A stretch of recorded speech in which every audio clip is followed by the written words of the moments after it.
Alright, the items you're going to need to do a proper cleaning restoration job on these guns. Like I said, I can't give my final opinion until I clean the thing and get it done.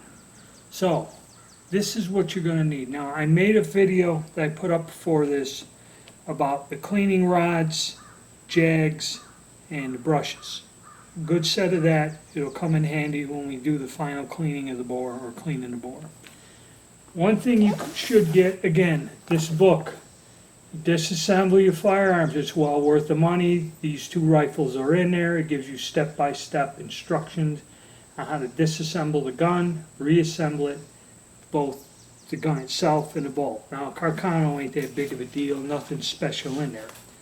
So, what you should have, again, is a gun screwdriver set. This is a Wheeler set of different blades, different sizes, so you made them up to the right screws. Shop rags, okay? I have triple-aught steel wool, or the finest steel wool this you can find at furniture refinishing. Real fine steel wool. This stainless steel type of stuff, if you run into this won't remove the bluing. I don't believe this is a special gun style cleaner. And just a good old chore girl also. Brushes, just nylon brushes. Go to like a Lowe's or something to the weld area and they have these little brushes. This one's brass, steel, they come in handy. Nylon brushes. Some Scotch-Brite might help you, more steel wool. These little picks, you go to Harbor Freight, these little metal picks you can get in and kind of scrape crud or stuff down inside like the magazine well or something. This kind of helps with cleaning and breaking loose stuff that you can get out. Now, as for the fluids, what I use to blast the crud off of everything before I start is carburetor cleaner. It's the Walmart brand.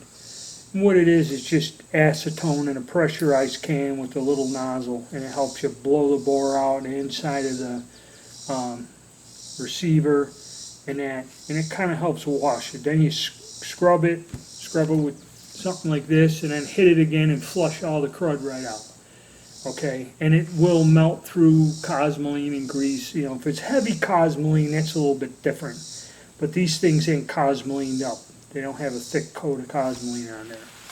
You're going to need some type, if you run into a screw or something that is frozen, stuck, you're going to need some type of penetrating oil, which I got this. I have 2 or 3 different brands.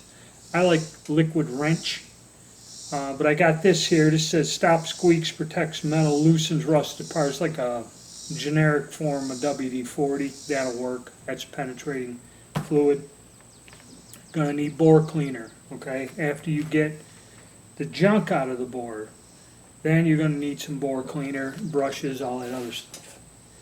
Now, the one thing about the wood, we're not gonna go belt sanding it or that.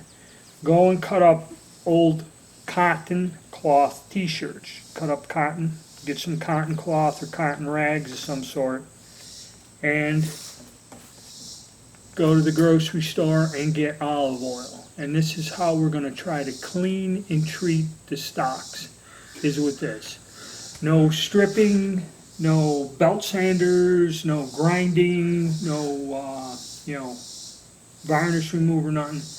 The olive oil on the rag will take all the dirt and stuff off of the wood and leave the actual finish still on there. It'll kind of pull the dirt off, and you'll see. When we go and do this, you'll see.